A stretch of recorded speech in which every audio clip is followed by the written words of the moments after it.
Sa pagod man ay magparid-parid at magsayaw-sayaw sa loob ng bahay. So magme-merienda muna tayo.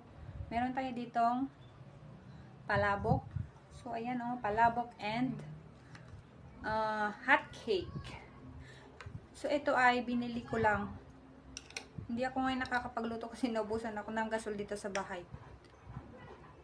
So ito try natin itong palabok. Sarap na.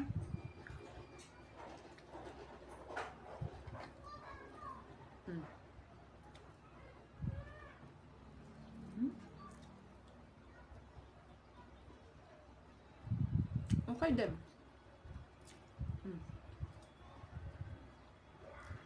And ito try natin itong hot cake.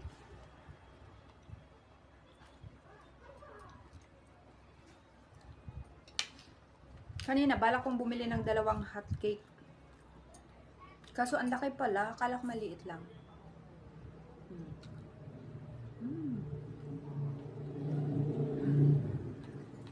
Masarap din. So thank you sa bago kong pinag-orderan dito sa subdivision na tinitirhan ko. So I think bago lang siya nagluluto and masarap naman ang luto niya.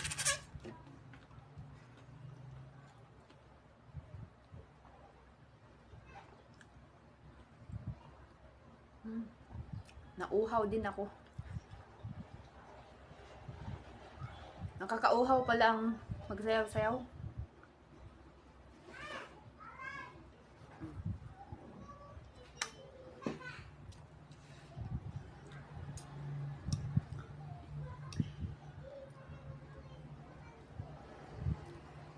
Pag kumakain ako ng pansit, mas gusto ko nagagamit ng chopstick. Nasanay na kasi ako. Parang pag gumagamit ako ng tinidor, parang nahirapan ako.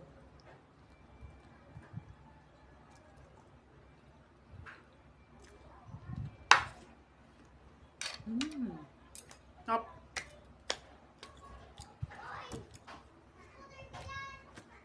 Alam nyo guys, may isi-share ako sa inyo. So alam nyo, kapag tayong mga babae kasi, diba, minsan nasasaktan tayo, ganon.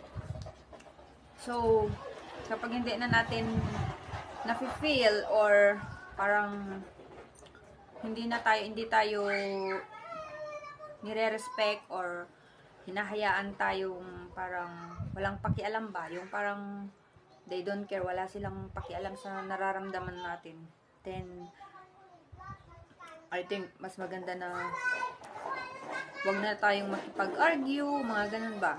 Pag may mga partner kayo, wag na kayo makipag-argue kasi na wala din naman patutunguhan yun. So maging quiet ka na lang. Kasi nakakapagod din, di ba?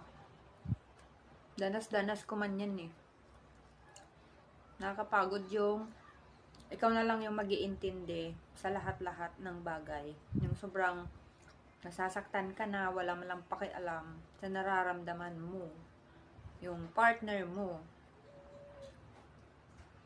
Kaya mas maganda na lang na mag-focus ka na lang sa sarili mo, mag-improve ka. Kaya, gutom lang yan. Bye guys! Bye muna! Thank you for always watching!